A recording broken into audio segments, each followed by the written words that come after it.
Hello. Hi, Elena. How are things? I won't lie to you, like each day of this war has been worse and worse. And, like everything that they show in the media, all the videos, photos of destruction, of total devastation they're 100% true. And unfortunately, sometimes in sport situation is even worse than shown in the media. So that's how things go for the moment. Yeah, well, thank you for speaking with me, and thanks for reaching out. I think your story is very important right now, and maybe we should just get right to it. I think we should start with you talking about your recent journey since February 24th, or what your path has been to get to Poland and everything. Yeah, sure. So, I would be probably right in saying that even though so many countries, at least US, has warned us about what is about to happen, no one really believed that something like this, as massive and as aggressive would happen to the whole country. So actually, we were not taking any of this warning seriously, and that's why we were just living our simple lives, and that's why so many people got caught by surprise being somewhere out of their homes.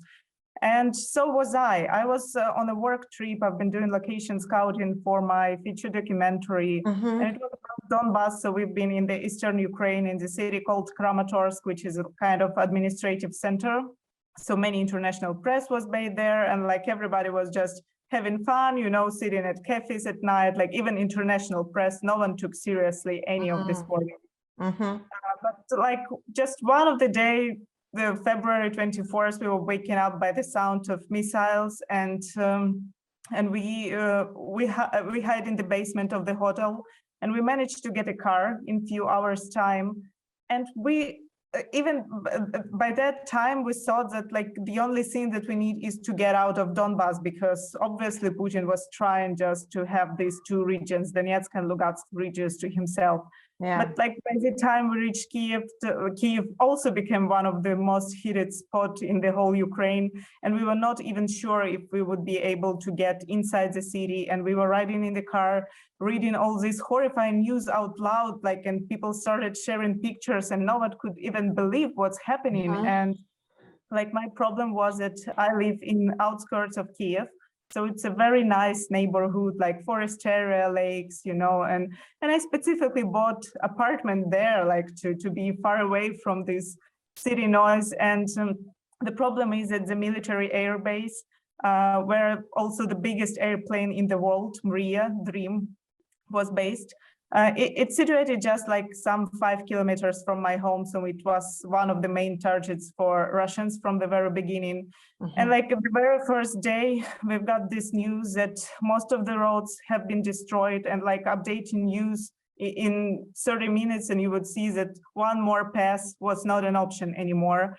And I simply couldn't reach the city. I mean, obviously, public transport stopped. So when we entered the Kiev, it looked like a catastrophe movie. So no one on the street, sirens going all the time, soldiers everywhere. But anyway, like even then, people wouldn't believe what's happening, and they were trying to walk on foot and approaching soldiers and asking, like, can I go there because I live there? And obviously that was not possible, because in the direction where I live, I just saw that huge black cloud. And the reporting was that they were bombing the area all the time. And my mom, actually, she does not live there. And it was super unfortunate that because I was on a work trip, she just went to my apartment, to water flowers, to check like if everything all right, and maybe bought me some candies. So when I back home, I feel like very cozy. And she got caught there with no things, no passport, nothing. But of course, I have resources in my apartment, so she's not starving or anything, at least for now.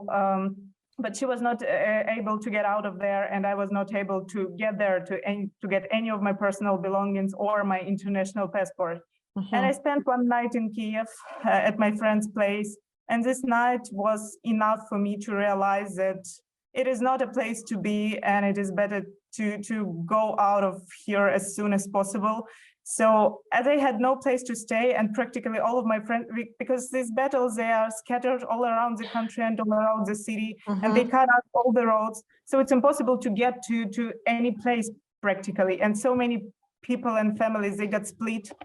And I was completely alone. And as I have many friends abroad, and I used to study in Poland, it seemed logical for me to escape, at least for the time being, here. So I crossed the border without documents, and Poland accept all the people. And right now I based here for the time being. Who knows like how long it will last, because every day we say each other something like, yeah, let's tomorrow be better and bring some hope. But every day we're checking the news and nothing, unfortunately. And today was especially hard because this direction I live in, it remains one of the hottest spot, and like each day the Ministry of Defense would report that the direction like is not a place to go, and they warn all the civilians like to stay away from it. And they tried to negotiate this green corridor for civilians, but this negotiation did not go well, and it ended up in Russians blowing up the railroad. So it was the last means of escape. And we don't know what that means. Like, do they mean to just destroy the area together with civilians? Why would they need that? I mean, on the other hand, if they would let civilians out, that would also mean for us only the fact that they still will destroy the area, so there would be no place for us to go back to. And since yesterday's morning, there was no connection with anyone there because there was no electricity, and obviously batteries ran out of charge of people, and we know that there is no water.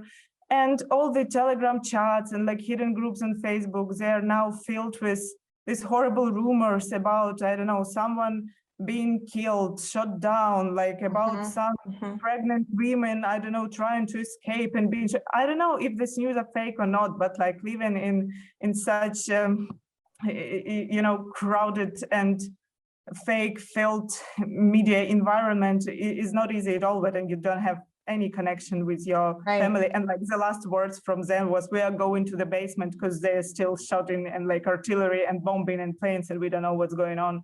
So that's how it is for 6:30 March 9th. March 5th. Yeah, it was interesting. I was looking at the festival you're a programmer for, and how like minute by minute is recorded, you know, on their, I think it was the Facebook page, or maybe it was the website, but I was like, that's how it has to be done. So people are, you know, is it easy to access like social media and everything during this time? Yeah, so it's like, of course, like on the one hand, it's very helpful, because I was thinking, okay, if I just imagined, of course, we read all these books about Second World War or other conflicts in the world. And being in this situation, I was constantly thinking like how it would be without my phone and without any whatsoever possibility to know what's going on. And I mean, I don't think that people of the 21st century are prepared for something like this. But we have to get used to it, because like even on my way from Kiev to Poland, I had my phone charged and I have power bank with me, but around was so many people, like in this train, where they were stuffed into one compartment, like 20 people, and with little children, and mothers were crying, and they were trying to reach their fathers. And of course, like I gave my power bank for them to charge their phones. So I was also without connection pretty soon. And like, I naively thought that, okay, I will arrive to Lviv and I will charge my phone and like know the news and everything. But when I arrived to the railway station, it was like so crowded. It was not even possible like to move where you go. So you just go with the flow, and where they take you, you just like receive your fate. And I was lucky enough that like I was in the right place in the right time, and I managed to board the bus. But so many people, they're waiting like for 2-3 days, not being able like just to get inside any vehicle taking them to the border. I don't know, I was extremely lucky one. But regarding media, like on the other hand, when I arrived in Kiev and I stayed at my friend's place, one of the reasons why I wanted to escape this apartment was because they were listening to the news 24/7. Yeah. And it was just impossible because like bombing, killings, artillery, tanks, planes, I don't know, Chechen groups. And I just asked them like, guys, can we please turn off this just for 1 hour, or we can still read news, but not listen to it. But they were no, like we want to know everything. But that's not my approach. And I would say like many people would be very soon. I mean, they're already psychologically hurt, but like having on top all this constant flow of unstoppable media, it's even harder, at least for me. Like for me, that was the most psychological harm of the whole situation. Yeah, I'm sure you have to work on your mental health during this time. Just because, yeah, I mean, I can't even imagine. So I'm glad that I could be a platform to share your story. How has the film and journalist community been supporting each other during this time? Again, as I told you at the beginning, like we were all caught by surprise. So it took us time to organize, and probably only right now we are trying to come up with some really practical initiatives, because like the first thing to do was like to announce boycott to Russian cinema and artists. And though, of course, it's a right step to take, but like it's of no practical use for Ukrainians left out there in the war. And actually, it took some time for example, I work for the International Documentary Film Festival based in Ukraine, and it took some time to our members to simply get somewhere with a proper connection with the internet, to have this group call and to decide what we, as a public organization, as an institution, cultural institution, should do to contribute in like ending this madness. And we had this group call just a couple of days ago, and we decided upon some initiative. Of course, we are sharing the truthful news. We are gathering people's stories.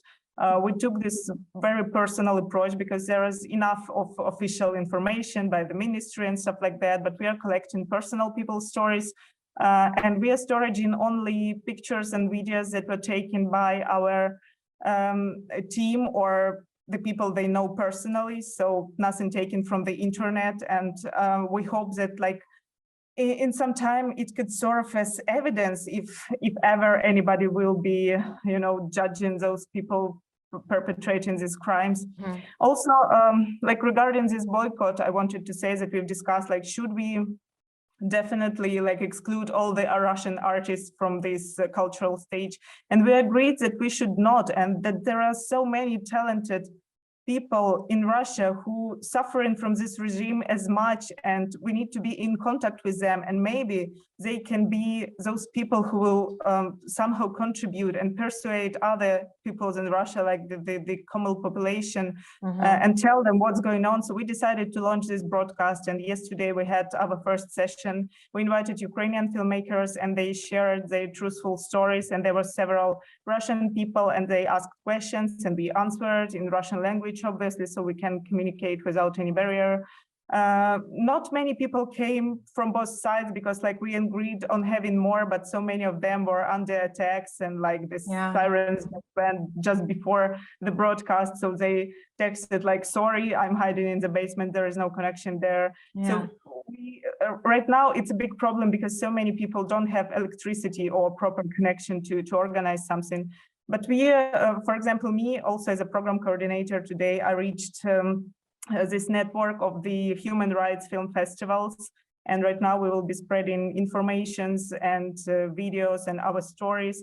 And we'll do some open statements and letters. And also we were invited to several Q&As at film festivals. So step by step, we're trying to organize ourselves. But again, because the war is still there, I mean, it's easy for me because I'm sitting here in Poland with a perfect connection in a warm apartment. I have food, I have everything. But so many members of my team and all the other filmmakers are still out there in Ukraine. And that's why it's not possible for them to be in touch like 24/7. Yeah, I was going to say, it's important. I guess it's really important, I think, to bring an awareness to what is going on to everybody else in the world.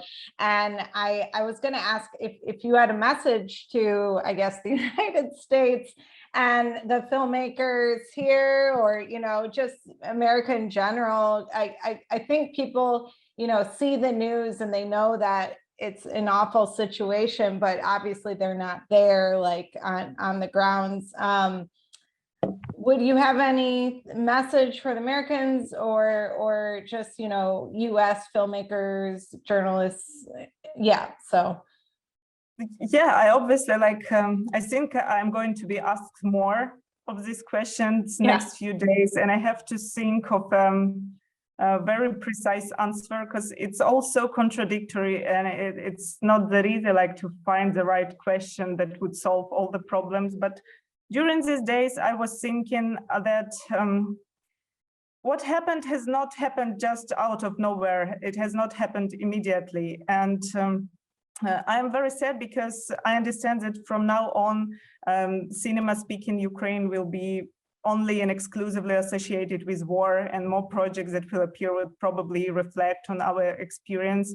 And I'm thinking of all, you know, these young talented directors from Ukraine who were curious to make comedies or romance films or children's movies, but unfortunately probably their dreams will not come true anymore. And I mean, if I have the chance to say something to the international community, to the US community, I would really ask you to not associate us only with war, because our country is so much more than that, and we have so many stories to tell and so many messages to share, apart from those, of course, important ones that we would take out of this war experience. So I just want to ask you to remember that Ukraine is a very rich and kind and peaceful country, and we have so many more things that this unfortunate and crazy war. Yeah, and I really appreciate you saying that, because I feel like there's a lot of our audience that are people who can make things happen with film and platforms, and, you know, producers and you know, production companies. And so you saying that, I think, is really important, because there are groups that want to put the underrepresented on a platform, and I feel like what you're telling me is it's so in need, like people to bring awareness that there's so many rich stories outside of the US, you know. Yeah, because you know, right now I'm listening, of course, to all the interviews and reading articles given by my fellow colleagues, and most of them, they played into stuff like Putin's aggression, and they blame Russians and stuff like that. And I know that enough people already know that. They know that Putin is I don't know, he's a maniac, or I don't know. Everybody knows that Russia, as it exists right now, it has been stopped but what about Ukraine? And do we have to be stigmatized from now on and associated on with war? That makes me sad. And that's why I try, although I agree, of course, with all the other messages that right now has been delivered by my fellow filmmakers. But I think, I mean, that's how I feel in the moment. And that's why I try to deliver this alternative point of view. Yeah, that's great. And then you might have touched on this, but this is something I read, how a call to action is to have, I don't know if it's just people in Ukraine or your community in general, to boycott, you know, Russian cultural events, like film events, to just stand strong with the Ukraine. Maybe you could talk about that a bit. Yeah, actually, I was invited to Russia to participate in the colloquium on Russian cinema, which was supposed to take place in April. And I agreed to go. So, I mean, this relationship between our countries were not that easy for the past 8 years, but I thought it was really important to build those cultural bridges. But of course, when everything happened, I was the first one who reached my fellow colleagues, and I asked them, oh, of course, you're free to go if you want to, but right now I'm in the car, I'm going to the city, from the city that has been bombed to the city that is bombed in the moment. So it's up to you. I mean, if you decide it's appropriate to go to Russia or not. And as I said before, I don't think that all the artists should be banned, and we have to consider what messages those artists want to deliver. But right now, to go to Russia and participate in any kind of festive activities would be for me, it would be completely unacceptable. But then again, it's up to each and every person and their moral criteria that can be different from mine. Right, right. And how can people support from like the US, like in terms of donations or, you know, any other type of support?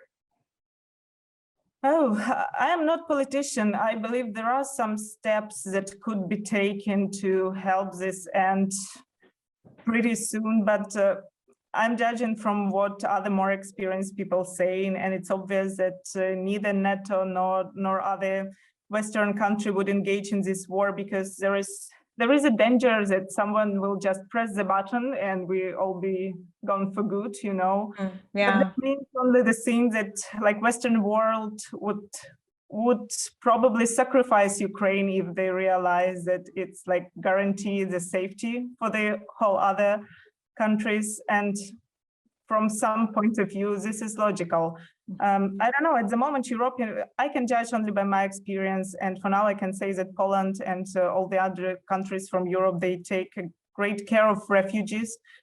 And it was pretty unexpected because, I mean, we've never considered us to be refugees, so we've never thought of how it would be. But so far, we feel so welcomed here, and so many people, because I'm a member of the International Federation of Film Critics, and all my colleagues from all the countries, not only from Europe, but I mean, I've been reached even from Mozambique.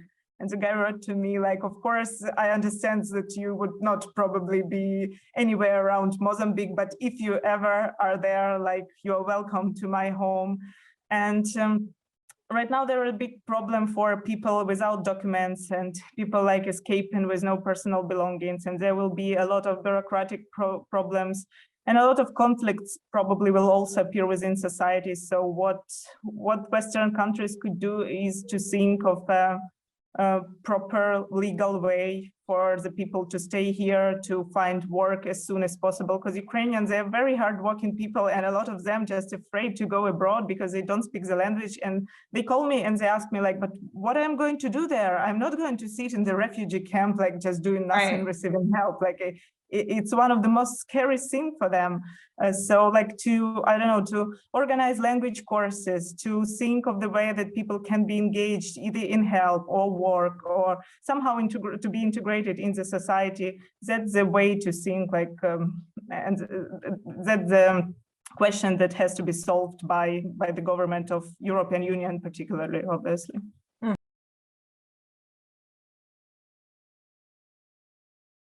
I was curious what your documentary is about. Yeah. Oh, thank you for asking. Yeah. That is very, let me just turn on the light because it got so dark here in Poland. Just a moment. Okay.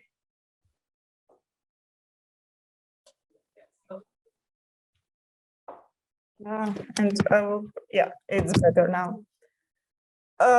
Okay, so this whole war was very unfortunate for me personally as a filmmaker, because I was about to start filming my debut feature documentary that was supported by the Göteborg Film Fund, firstly, and it was announced during the Venice Film Festival, and it was like a big deal for us because all the eyes from the international audience was on the project.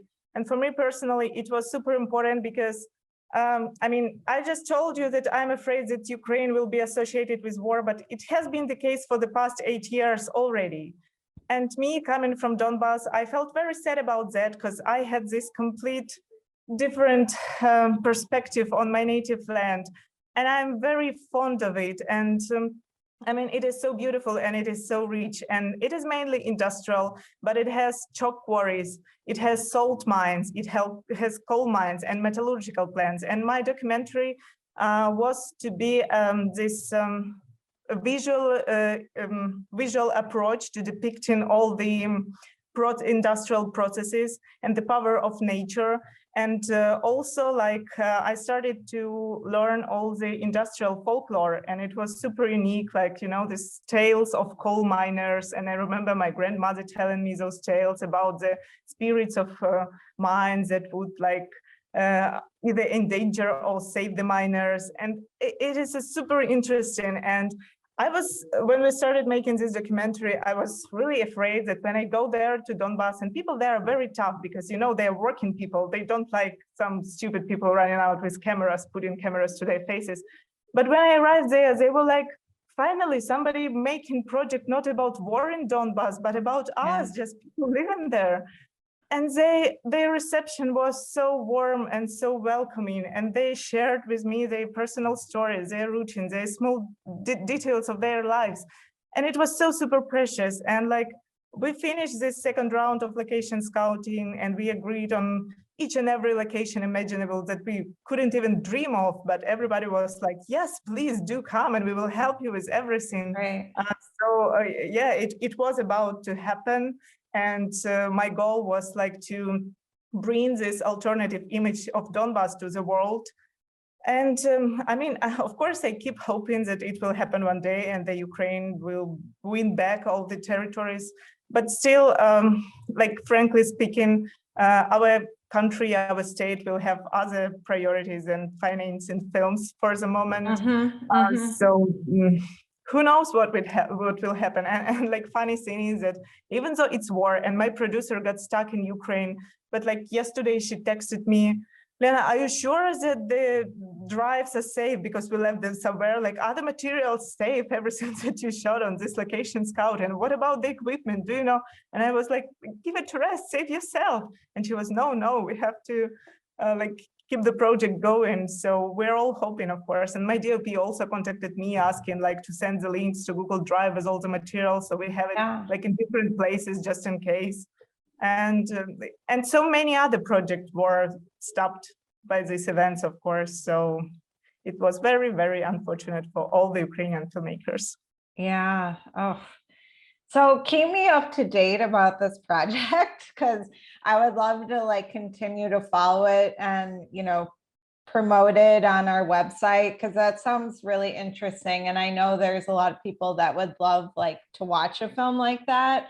By the way, like if we're talking about that, I have all these materials from the location scouting, like it's mainly photos and the stories that I wrote that people told me.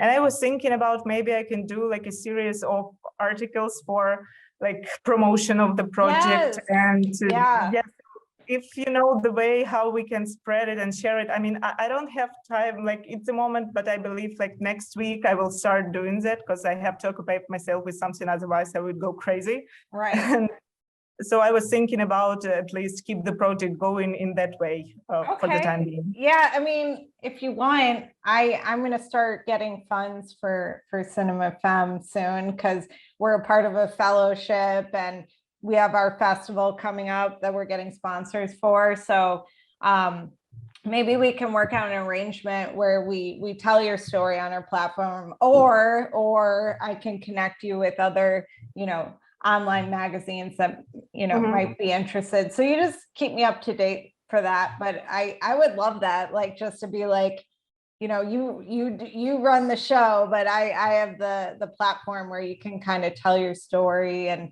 I can set that up. You know, David writes for us, so I think that was the connection. You might have known that, but from Cine Yerpa, but yeah, so this could be cool. So I'm just excited. I mean, I'm obviously you're in a horrible situation, which I want to bring awareness to, but I'm also excited for you as a filmmaker to see like where your path goes. So yeah, and I also wanted to mention, like, I forgot to tell like the most bright part of my path so far, because on my third day of staying here in Poland, I was offered a job. I was offered a position and at Camera Image Film Festival here, like the festival of visual art. And I'm starting on Monday. I'm not sure yet how it will go, but the offer is pretty exciting and I can't wait to be engaged in festival activity. And obviously they will have a focus on Ukraine, so it will give me the chance to tell more about not only my project, but all the other Ukrainian filmmakers that are right now in a very, very difficult position. And I'm very happy that festivals here in Europe, and I hope as well in US, will be open to share our stories and like to invite us to be open to what we have to tell. Yeah, that's great. And then could you, I think I heard, what's the name of the festival again? In Poland, that, yeah. Yeah, so it's Energa Kamerimage Film Festival in Toruń. I can send you the link so you can check. Yeah, okay, yeah, that'd be great. Okay, well, was there anything else you wanted to add in terms of your journey, what's coming up for you? Yeah, I mean, I have one message that I try to spread among Ukrainians, Russians, and all the other people. Unfortunately, not everybody is ready to hear that, or I might be wrong in saying this, but I want to say that I have no hatred in my heart, neither for Russians, not for any other human in the world. And I believe that happy people cannot do what Russians do right now there. And they're just extremely, they must be extremely unhappy. And I feel sorry for them for doing that. And I just want it to stop for everyone. I don't want anyone from each side to be, oh my God, I'm crying.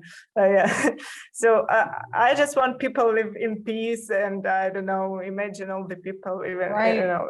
John Lennon messages. So that's what I genuinely feel in my heart. Oh, I almost would it be your agent is the right word, but promoter, fan, I don't know, super fan. There we go. So yeah, thank you very much for giving back to me. It was really important, and I got the positive energy, and I'm smiling. It don't happen often these days, but yeah, I'm very grateful for you. That's great. That's great. Well, I'll be in touch soon, Elena, and take care of yourself. Yeah, sure. Bye-bye. Okay. All right. Bye.